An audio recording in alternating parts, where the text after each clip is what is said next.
Ce parc public était autrefois un symbole d'espoir et de résilience, mais il garde aujourd'hui le souvenir d'une lutte pour sauver 82 écolières, toujours en captivité sur les 276 enlevées par Boko Haram le 14 avril 2014 au lycée de Chibok.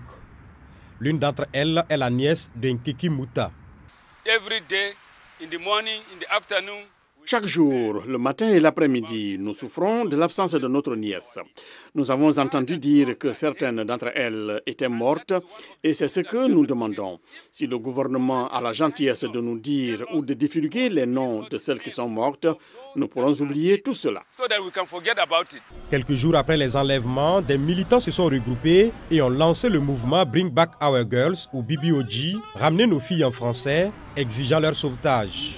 À l'époque, le groupe se réunissait ici quotidiennement et sa campagne a suscité l'indignation du monde entier. Mais ce n'est plus le cas aujourd'hui. Il y a une certaine lassitude dans la lutte. Lorsque l'initiative Bring Back Our Girls a commencé à prendre l'ampleur au niveau mondial, de nombreuses réponses ont été reçues, même de la part de gouvernements étrangers prêts à soutenir le Nigeria. Jusqu'à présent, 194 filles sont revenues, soit en s'échappant, soit en étant libérées suite à des négociations avec le gouvernement. Mais la menace d'enlèvement massif demeure. Amnesty International indique que le Nigeria a enregistré 17 cas dans lesquels au moins 1700 enfants ont été enlevés à l'école après Chibok. Les attaques récentes ont été perpétrées par des bandes armées connues sous le nom de bandits. Ces gangs exigent souvent d'énormes rançons pour libérer leurs captifs. Les autorités nigérianes affirment qu'elles n'ont pas oublié les personnes en captivité.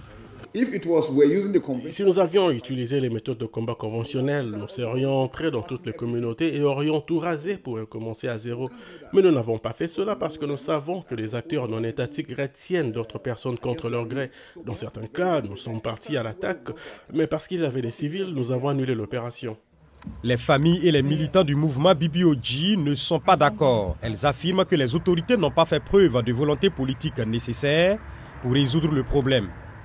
Dimanche, ils se sont souvenus des filles à l'occasion du 10e anniversaire de leur enlèvement.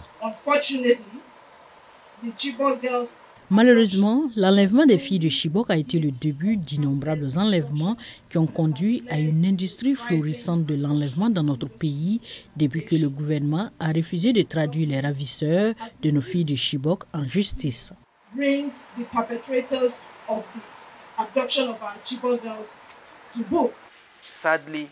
Malheureusement, on a pu voir des personnes censées prendre les mesures nécessaires, en particulier les agences de sécurité, fournir des excuses selon lesquelles les enfants ont été amenés dans un endroit difficile d'accès. Si les terroristes peuvent accéder à un terrain difficile, pourquoi nos forces de sécurité n'y parviendraient-elles pas? Tant que les filles n'auront pas été libérées, de nombreuses personnes comme Mouta attendront de pouvoir tourner la page.